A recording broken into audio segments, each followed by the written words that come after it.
Es esta, el turno de la mañana y el turno de la tarde. Señores, 6 de la tarde en punto. 11 58 35 87 69. Sí, ya leemos tu mensaje, hay muchos mensajes, ya estamos. Pero vamos al próximo tema, que es este. Mira. Mira, Luca. ¿De qué hablamos cuando hablamos de ELA? Estamos hablando de esto. A ver, mira.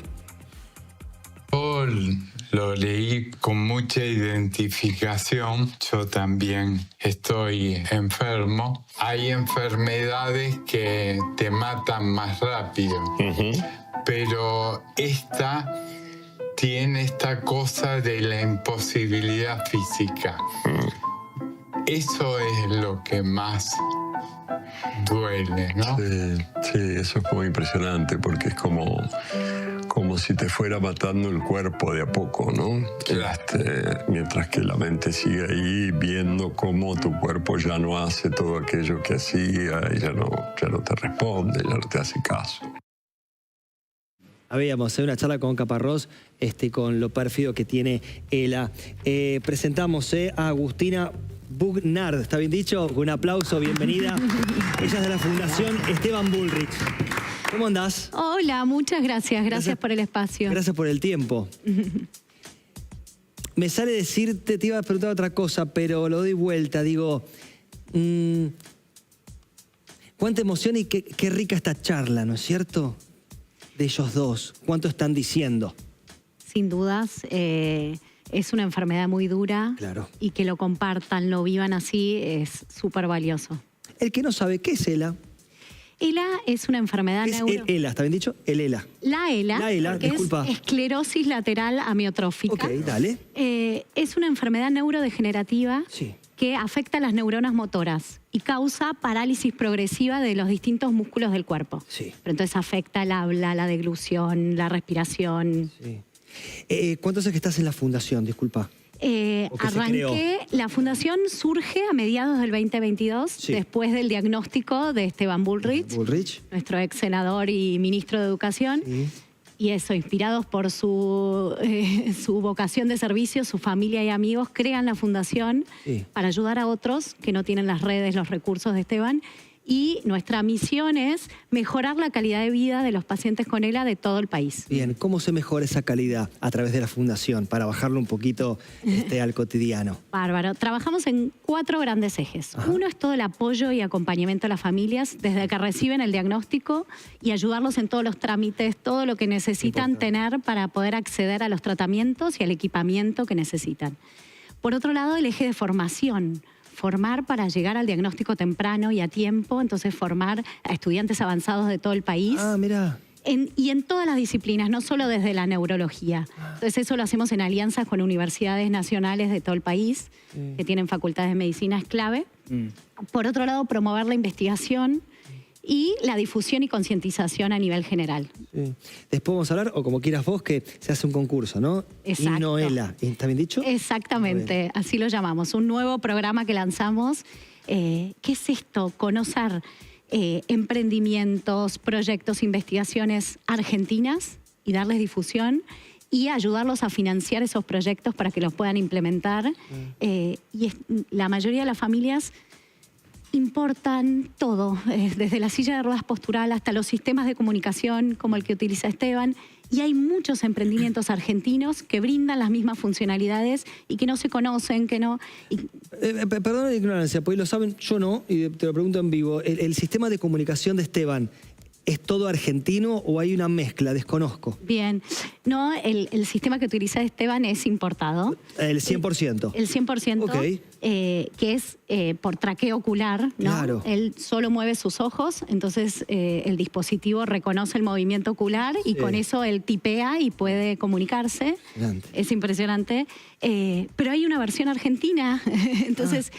Y nosotros tenemos una alianza, impulsamos, es un equipo de Bahía Blanca, un equipo del CONICET, que los impulsamos. Esteban probó el sistema, cumple las mismas funcionalidades, exacto, y tenemos una alianza con ellos, y no solo que abarata costos, sino también permite la capacitación de los pacientes y las familias para utilizarlo, el soporte técnico se facilita muchísimo más. Sí, para terminar esa parte del concurso, ¿cómo hace la gente para sumarse, no sé. Genial. A ver. Bueno, la preinscripción, que solo tienen que pasarnos sus datos y su nombre, termina el 15 de agosto. Sí. En nuestra página web, www.fundacionestebanburrich.org, van a encontrar las bases y condiciones que se las pueden descargar y hasta el 15 de septiembre postulan sus proyectos. Bien. Pueden ser personas físicas, universidades, grupos, instituciones que pueden postularse. Bien, ahí estamos viendo, perfecto. Yo le quería preguntar en qué etapa de la enfermedad está el ex senador Esteban Burrich, ¿cómo está?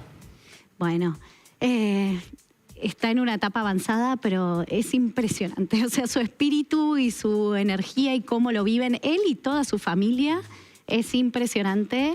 Y eso, con su espíritu intacto, súper consciente de lo que pasa y esto sigue generando contar algo proyectos. de esa dinámica, compartirnos, que incluye el apoyo familiar y esto que vos decís, el espíritu y las ganas de estar bien?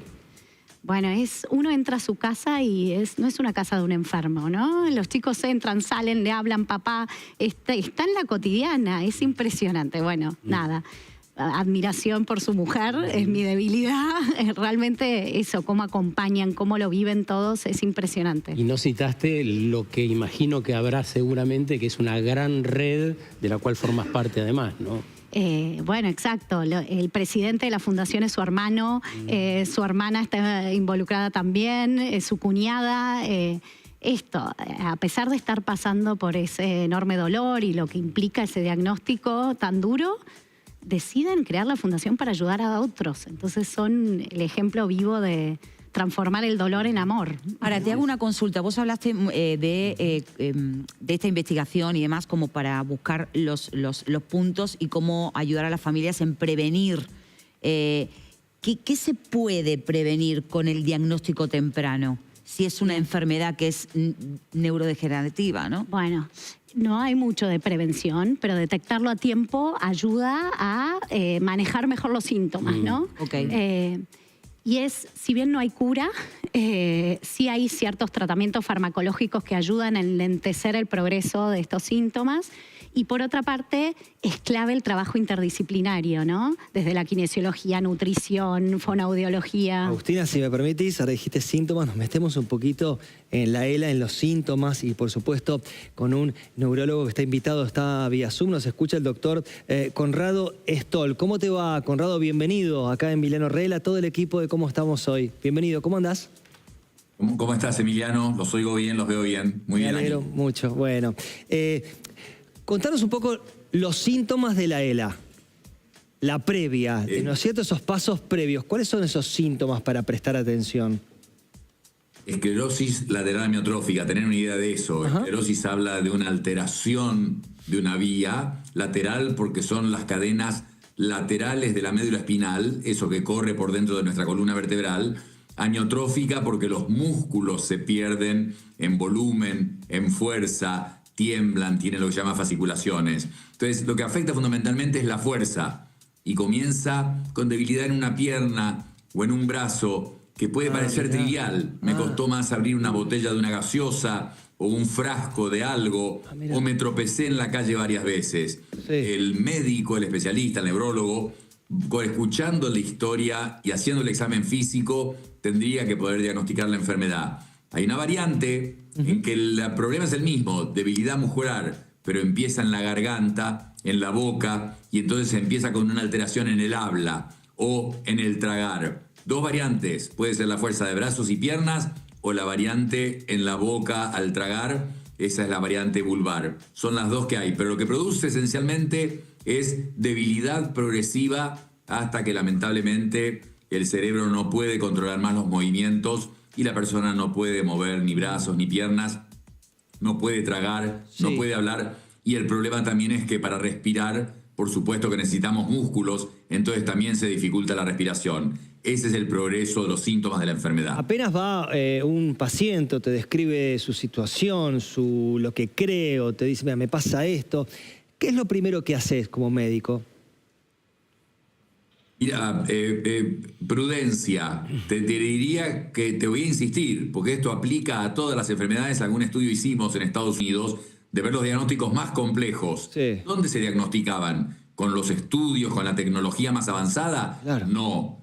Se diagnosticaban con el interrogatorio de un paciente, Claro. en la entrevista y con el examen. Entonces, ¿qué haces? Pedís un estudio esencialmente con un electromiograma, un estudio que evalúa el músculo y los nervios que llegan al músculo. Mira. Con eso ya tendrías que poder confirmar el diagnóstico. Y hablamos prudentemente. Yo te diría que hablamos primero de que puede haber una enfermedad de las neuronas que controlan el movimiento muscular, y cuando tenemos confirmado esto y avanzamos en la confianza con ese paciente, hablamos del diagnóstico, que obviamente lleva a la pregunta de ¿qué pronóstico tiene esto, doctor? Sí. Porque la gente ha escuchado hablar de esta enfermedad. Se hizo popular, te doy el dato, alrededor de 1940. Un neurólogo la describió en realidad en el siglo XIX, pero en 1940 la tuvo un famoso beisbolista norteamericano y de ahí le vino otro nombre. En Estados Unidos la llaman ELA o enfermedad de Lou Gehrig por ese famoso beisbolista. A partir de 1940 se hace reconocida y hoy en día la gente sabe lo que significa y que estamos hablando de algo muy serio. Ahora, Conrado, ¿se sabe algo del origen de esta enfermedad? No lo suficiente, por eso recién Agustina bien decía que hay tratamientos que enlentecen la evolución de la enfermedad, pero no que la detienen o que la curan o que la revierten. Se sabe que hay una inflamación de las células que rodean a las neuronas. Déjame que diga groseramente que esas células que rodean a las neuronas las asfixian, las enferman. Una inflamación de lo que se llama la microglía. Y además se ha visto que es 2 veces más frecuente, en Estados Unidos se confirmó, en el personal militar. Y curiosidades como que se ve más frecuencia de esta enfermedad en Nueva Zelanda, en Estados Unidos, en Uruguay, más que en otros países. Pero no hay una definición clara de la causa y eso también dificulta el poder encontrar un tratamiento efectivo. O sea, no hay un origen genético, no hay algo que tenga que ver con una predisposición. Perdóname, haces muy bien el comentario, más que bien, porque yo no te lo dije. 5 a 10% de los casos son genéticos, pero eso te dice al revés también, que el 90% es lo que se llama esporádico, es decir, uno puede decir mala suerte. En el 90%, en la inmensa mayoría, ocurre generalmente entre los 40 y 70 años, promedio te diría 55 años, más frecuente en hombres que en mujeres, pero algunas formas son genéticas. En poco tiempo conocimos en la Argentina casos de 3 personas conocidas, Martín Caparrós, ahora Darío Lopérfido, el ex senador Bullrich. ¿Cuántos casos hay en la Argentina? Y la segunda pregunta, la ELA, como ha quedado dicho, no se cura, pero sabemos que hay estudios, inclusive en la Argentina, para encontrar su curación. ¿Vos tenés una estimación de cuándo la ciencia podría tener un camino certero hacia justamente la curación de esta enfermedad? ¿La cura? Buen punto. En Estados Unidos, que miden tanto todo, se diagnostica un caso cada 90 minutos. O sea, es una enfermedad rara, lo que se considera rara, no tan rara. Déjame que hable como neurólogo clínico, hacemos este diagnóstico. No es esa enfermedad que vemos una vez por año o una vez en varios años. Esto se ve con una relativa frecuencia. Obvio que no es migraña, ni epilepsia, ni enfermedad de Parkinson, que son mucho más frecuentes. Con respecto a la otra pregunta del tratamiento, es la mejor. Porque si vos me hablabas en 1990, que fue hace muy poco, o en el año 2000, o déjame que diga en el 2010, yo te diría, mirá, no sé, crucemos los dedos y que algún laboratorio, que algún grupo de investigación encuentre algo. Pero hoy en día, cuando vos sabés que hace poco tiempo en un bebé recién nacido que tenía una enfermedad mortal, le introdujeron con partículas de ARN transportando una tecnología que se llama CRISPR, que es como si vos metieras el editor de un libro, que llegó al ADN, al lenguaje de la vida, y editó las letras que estaban mal puestas, que hacían que ese bebé tuviera la enfermedad. Las puso en el orden correcto y curó la enfermedad. Entonces, lo que se ha llegado a hacer, lo que se está llegando a hacer, Alzheimer también, nunca ha habido algo efectivo. Se ha abierto la puerta ya, entendiendo las proteínas, empezando a tratarlo años antes de que aparezca. Entonces, te puedo decir que hay decenas de drogas en estudios para ELA en este momento.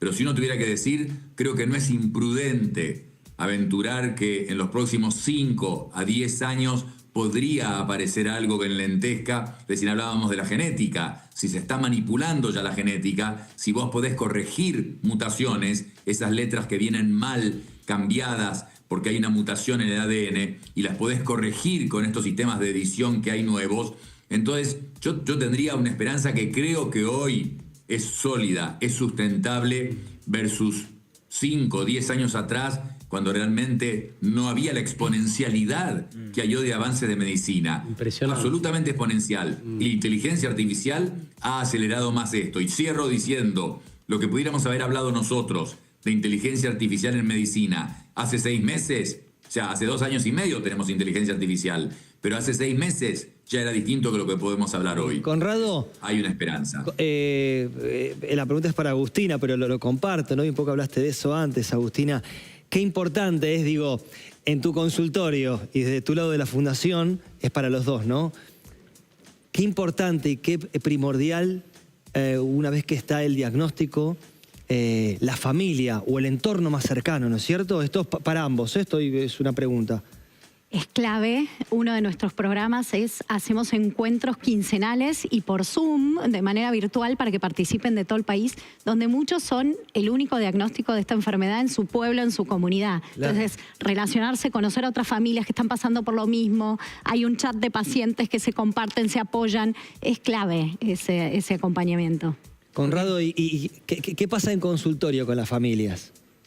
No, Agustina lo dice perfecto. Claro, Pensá esto. Si el ser humano con distintos problemas, adicciones por ejemplo, funciona bien en grupos, muchos se recuperan en grupos, con otras personas a las que no conocen. Claro. Imagínate cuando estás con tu núcleo familiar, y no hablemos solamente de ELA, un tumor neurológico, hay tumores neurológicos de cerebro muy malos, cánceres, de muchas enfermedades podemos hablar. La familia es crítica, y de ahí que también surge el concepto del cuidado del cuidador. También hay que cuidar a la familia. Claro. Es desgastante, por supuesto, acompañar a una persona enferma, entonces hay que cuidar a todo el grupo. Al enfermo, por supuesto, es el que está afectado, pero también cuidar a los cuidadores. Pero no hay duda que lo emocional en las enfermedades ejerce una influencia tremenda. Y en el consultorio, te contesto y cierro con eso. Sí, claro. Hay que empoderar a los pacientes. Claro. Está publicado que una persona que entiende y conoce mejor a su enfermedad va a evolucionar y a manejarla mucho mejor que el que se maneja en la oscuridad. No, usted tiene la medicina de hace 50 años, el profesor que daba el diagnóstico y no explicaba nada. No, hay que entender la enfermedad. Mientras más se entiende, aunque sea mala, el paciente va a manejarla de una forma, me parece, eso va a evolucionar de una mejor forma. Conrado, gracias por tu tiempo, un placer escucharte, como siempre. Gracias, Emiliano, saludos a todos. Muchas gracias. Recordamos rápidamente lo del concurso, que me parece importante. Perfecto, el concurso se llama Innovela, sí. Y en www.fundacionestebanbullrich.org o en nuestras redes sociales que nos buscan como Fundación Esteban Bullrich, están las bases y condiciones, no dejen de descargárselas y tienen tiempo de postularse hasta el 15 de agosto, solo inscribirse, y hasta el 15 de septiembre para tener el proyecto completo. Sí. ¿Cómo surge esta idea? Bueno, surge esto, conocer más herramientas que ayuden a mejorar la calidad de vida, ¿no? Claro. Que pueden ser de alta tecnología, como los sistemas de comunicación que hablábamos recién, pero también, no sé, se está postulando proyectos más de armar un manual de atención interdisciplinaria, acompañamiento a las familias. Hay mucho que se puede hacer para ayudar a estos pacientes y a la familia, como decíamos recién. Ahí justamente apareció el número, ¿no? 875. Este es nuestro propio, no hay un registro nacional de pacientes con ELA, entonces cuando creamos la fundación crean este Registrela, que es nuestro propio registro de pacientes, y hoy tenemos identificados 875 en todo el país, y ahí ven la distribución por provincias. Sí, provincia de Buenos Aires y Cava, es impresionante la diferencia con las otras provincias. Mirá, entre las dos son casi 500, más de 500. Bueno, también vive más gente. Exacto. Concentrada la población, con lo cual el número siempre va a ser mayor. ¿Qué tipo de profesionales hay dentro de la fundación que nombraste antes? Bien, no tenemos equipos médicos propios, sino que tenemos alianzas con hospitales públicos como el Fernández, el Ramos Mejía, el Argerich, que trabajan y tienen equipos interdisciplinarios de atención. Trabajamos mucho con FLENI, hacemos alianzas y ellos son quienes nos capacitan, quienes asesoran, quienes hacemos interconsultas para médicos de otras provincias, ¿no? Porque estos números tienen mucho que ver con la población, sin dudas, pero también con que tenemos concentrados profesionales en Buenos Aires que llegan al diagnóstico con... Bueno, como el Garraham, quiero decir, son hospitales, acá en Capital hay hospitales que son los únicos que se dedican a determinado tipo de enfermedades que en otras provincias no existen esas instituciones. Digo, por algo concentramos también, porque la calidad de las instituciones que tenemos en la capital y la cantidad de profesionales que realmente son los únicos en el país que entienden enfermedades raras, ¿no? Están en Capital, entonces no queda más remedio muchas veces incluso que mudarse. Ahí estamos leyendo, digo, perdón, 690 familias asistidas, 25 encuentros, 196 familias con donaciones, 712 familias en encuentros. ¿Ibas a decir? Perfecto. No, sí, totalmente. Tenemos la suerte de encontrar muchos profesionales también en el interior, pero de nuevo, concentrados en las grandes ciudades de las provincias. Por eso en nuestros programas vamos una vez al mes, tratamos de ir a una provincia diferente y llevamos a estos equipos que les mencionaba de Buenos Aires para capacitar a otros en el interior, y es clave ir armando esta red federal de atención en todas las provincias. Qué bueno que la tecnología ayuda también a la comunicación, ¿no? Me parece central resaltar lo que nos acaba de decir Stoll, ¿no? Hay una esperanza. Fíjense, habló de 5 años, es nada. Es a la vuelta de la esquina. No sé qué cosa te produce, pero... No, ojalá. Impactante. Ojalá no tengamos que existir más, seamos solo puente para que accedan a esas medicaciones. Total. Sin dudas. También podemos decir que esta entrevista forma parte de un ciclo de entrevistas documentales. La de Lo Pérfido. Se llaman El Hombre Rebelde. Esta es Caparrós con Lo Pérfido, pero va a haber más entrevistas, son 5 en total que se prepararon. Y vos sabés que fue Antoñito de la Rúa, íntimo amigo de Lo Pérfido, el que, bueno, cuando conoce que está transitando la enfermedad y bueno, Lo Pérfido muy ligado al mundo de la cultura, tenía ganas de hacer algo, pero no sabía, y fue gracias a Antoñito y otros amigos lo que lo impulsaron a hacer esta serie de entrevistas documentales, que obviamente son muy interesantes porque también están relacionadas con el mundo de la política, algo también de donde él proviene, ¿no? Sí. Agustina, tenés a alguien con AELA? No. Okay, la verdad es que no. Nada, trabajo hace muchos años en gestión de organizaciones sin fines de lucro y lanzaron la búsqueda y acá estoy, pero sí había trabajado en fundaciones de enfermedades poco frecuentes, pero nunca con la AELA y no tengo un caso cercano, ¿no? Porque en 2 momentos, recién de la charla, entrevista, te vi que te sensibilizaste. Entonces te iba a preguntar, ¿qué fibra te toca a vos esto? Cuando ves a una familia, cuando ves a una persona, me refiero a la familia por el entorno de esa persona que está sufriendo este trastorno, esta situación, ELA, ¿no es cierto? Digo, ¿qué fibra te toca a vos?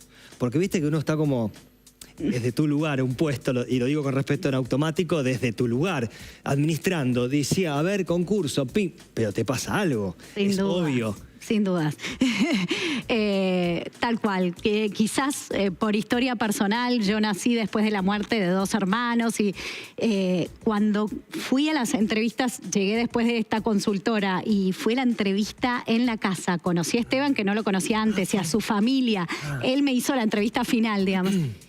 Y salí de la entrevista que fue la peor del mundo que hice, de nervios, él ya estaba con su comunicador, yo lo pisaba cuando hablábamos, dije no me llaman ni a cañones, cuando salí, pero dije los quiero ayudar. Creo que eso, vi lo que vi en mis padres, que cambiaron este dolor por amor, como decía antes, lo vi reflejado en ellos. Sí, yo nací después de ese dolor inmenso y apostaron a la vida y así. Y creo que vi eso en ellos y evidentemente ahí me tocó una fibra. Y cada familia, cada paciente que acompañamos, porque es cada familia que acompañamos donde se ve este apoyo y de dónde sacan fuerzas para estar, para acompañar, y la verdad que es impresionante. Porque siento como que de lo que vamos hablando, ¿no? Digo, es un...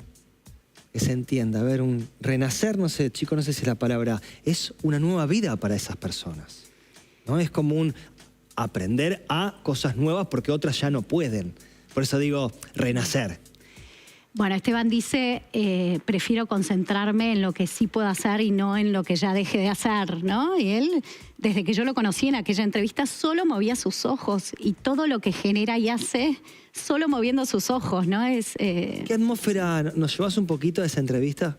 ¿Qué pasaba ahí? ¿Qué pasaba alrededor? ¿Qué pasaba en ese despacho, escritorio, cuarto? No sé, desconozco. ¿O qué sentiste vos? Sí, fue en su cuarto, nada, llegué y había una enfermera que estaba ahí y que me indicó que me pusiera barbijo y demás porque era medio ahí post pandemia también, todavía seguíamos con esos protocolos. Nada, y entré y me acuerdo que me impactó Uke, su mujer también, ¿no? Me recibió Uke, su mujer, su hermano Emilio, que es el presidente de la fundación, y Esteban. Y nada, eso. Empezó la entrevista. Irradiaban esto, las ganas de crear esta fundación y ayudar a otros. Impresionante, sí. Qué bárbaro. Bueno, aplausos para Agustina que vino a acompañarnos también. Gracias. Recuerden, Fundación, ahí está Esteban Bullrich, toda la información para el concurso y un placer conocerte. Gracias. Corte, ahí venimos.